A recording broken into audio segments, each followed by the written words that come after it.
Luke Skywalker channels his inner Cere Junda, plus we have the beginnings of the tie-in to the upcoming video game, Jedi Fallen Order, all in this week's episode of Star Wars Weekly.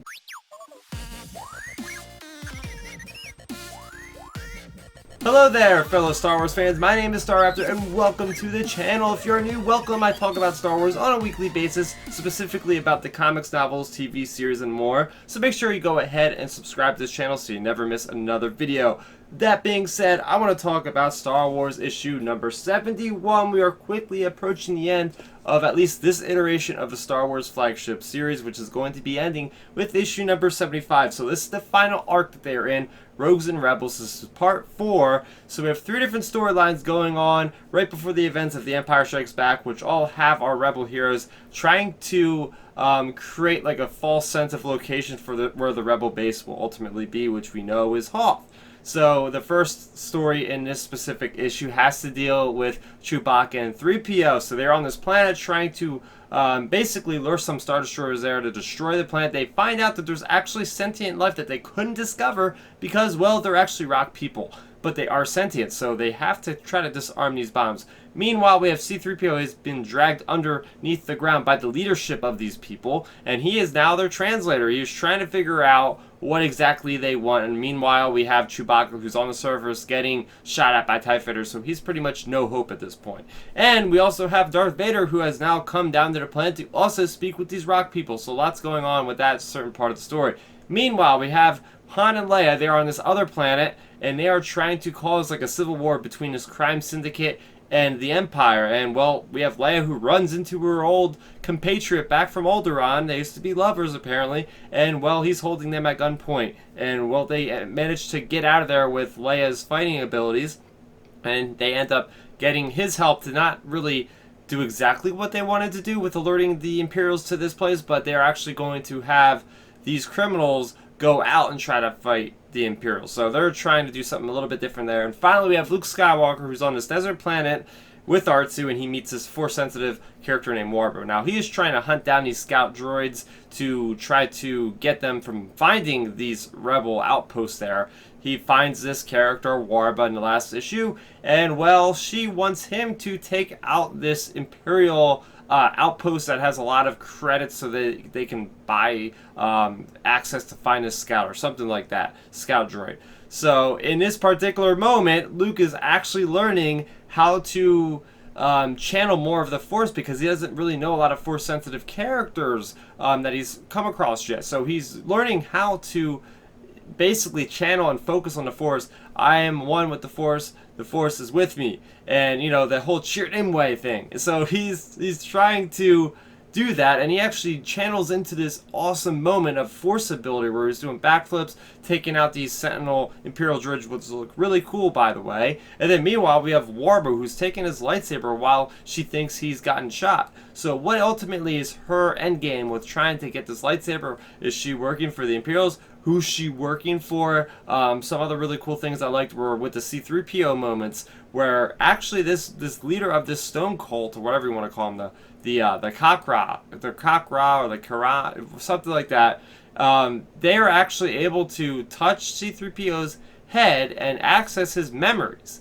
Now this is huge because C-3PO gets his mind wiped eventually. So for them to actually see up, you know, to the events of A New Hope was pretty cool. Hopefully we delve a little bit more into that. And just the fact that we have a new language is always something interesting. And I want to delve a little bit more into Leia and talk about, man, her fighting skills are awesome. She kicks that guy's butt pretty hard. So again, we're showing her martial arts ability that we know she got from her time spent on Alderaan. So yeah, that was it for issue number 71. We got issue number 72 that got pushed back until next month. But yeah, this series is fastly, not even a word. This series is rapidly coming to a close, and I'm really looking forward to seeing how they tie this all up with 75 issues. Next up, we have Jedi Fallen Order Dark Temple issue number 1. This is called A Planet Divided for this specific issue. So this is delving into the character of Cere Junda, who we know is the mentor kind of figure for Cal Kestis, who you play as in Jedi Fallen Order. So this this mini-series is all about building up her backstory, what's going on. So we immediately open in this issue with Cere Junda and her master Cordova on this planet. This is pre-Phantom Menace. This is what the Jedi did when they weren't fighting in the Clone Wars. They're peacekeepers trying to settle disputes, which is exactly what they're doing. There's these mystic people, then there's these Trandoshans, and they're trying to just peacefully settle this situation. And we have Cere, who kind of messes things up and acts very impulsively to the point where she aggravates these Trandoshans and ends up having to use her lightsaber to defend herself from these characters. And of course, she doesn't really want to kill them, because this whole point is not to have violence, and it's just sparking everywhere. And so what happens is it ends up being that the Trandoshans were actually the ones that weren't having the trouble here. It was actually the Mystics that were causing the trouble. So they go back to the Jedi Council. We have Yoda, we have Mace Windu, lots of familiar Jedi on the Council at this point. And they are just discussing what the next mission will be, which happens to be a new planet that was founded by the Republic. It's called Antatho. So this planet of Antatho has just been revealed by the Republic. There is a temple. It's not a Jedi temple, they specifically say that, but it is in a different area that hasn't really been assimilated into the Republic. It's pretty much going to be a race or a species of different kind of characters that are very against that from happening. And as we see in this issue, we have Cere, we have Cordova, who end up getting ambushed by these very violent type of people, and that's kind of where the issue leaves off. I do not want to forget to talk about the beginning. The actual beginning of this issue actually is more of like the present day, it looks like, for where we will be in Jedi Fallen Order, because it revolves around stormtroopers and the second sister, which is the new Inquisitor. And it showcases off like what we learned from just the developers talking about the video game, about how things happen with Jedi. So what happens in this is we have the Purge Troopers, who are this special unit that were featured in Darth Vader comics. They are the first ones that are signaled when there is a disturbance in this lifestyle or something where somebody thinks that there might be a force sensitive, because it's post Order 66. Those guys go in, they go ahead, they identify the problem, then they call in the Inquisitor to give them backup. And that's exactly what we have happen in this. We have the TIE Interceptor coming in, we have the second sister, and the Stormtroopers don't even know who she is. They're like, who the hell are you? So it just goes into that lore where, you know, Darth Vader and his Inquisitors are this secretive force that the mainstream Empire doesn't really even know about. They are like the black ops team of the Empire. So we don't really know what happens. Apparently there's many targets. We don't see the angle from where they're shooting this or where they have this particular panel. So very interested to see if it's like a team of Jedi. Like what exactly is going on.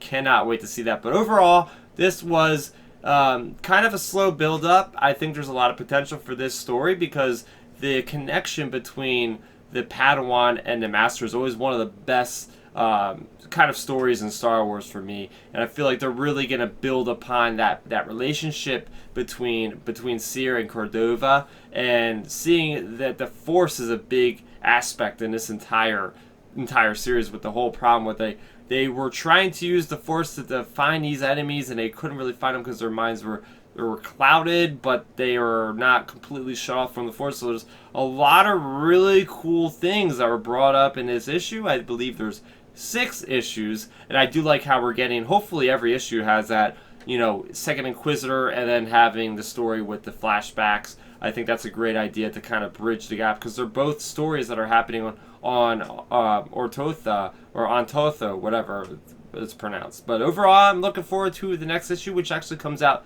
later this month. So next week we can look forward to Age of Resistance Snoke #1. They released a preview on StarWars.com, and apparently it's Kylo Ren being trained by Snoke on Dagobah. Cannot wait to see that. He's in the cave, the same one it looks like from The Empire Strikes Back with Luke Skywalker. But we also have Dr. Aphra, issue number 36, as well as maybe another issue of Star Wars Adventures. You know how that goes with the whole IDW. Sometimes they push things off quite a bit. So that is going to do it for this week in Star Wars canon. What did you guys think of the brand new series, Jedi Fallen Order Dark Temple? How are you enjoying Star Wars, the flagship series? Let's talk about it all in the comment section below. I have lots of videos that have been coming out recently. I have my review of Black Spire, the new novel that ties into Galaxy's Edge. I've also just put up my review of the Dark Crystal Age of Resistance series that is on Netflix. Make sure you go ahead and check those out. And if you like this kind of content, please go ahead and subscribe to the channel and hit that notification icon so you never miss another video. That is going to do it for me, Starrapter. Thanks for watching, guys, and may the Force be with you always. Thanks for checking out the video. Please hit that thumbs up symbol. It helps me know that I'm making content that you guys enjoy. And if you enjoyed this video, I also include 2 videos down below you guys should check out. And please consider subscribing to this channel. It helps support me and it notifies you guys of when I get new videos up on the channel. You can also contact me on Twitter, Facebook, and Instagram at Starrapter.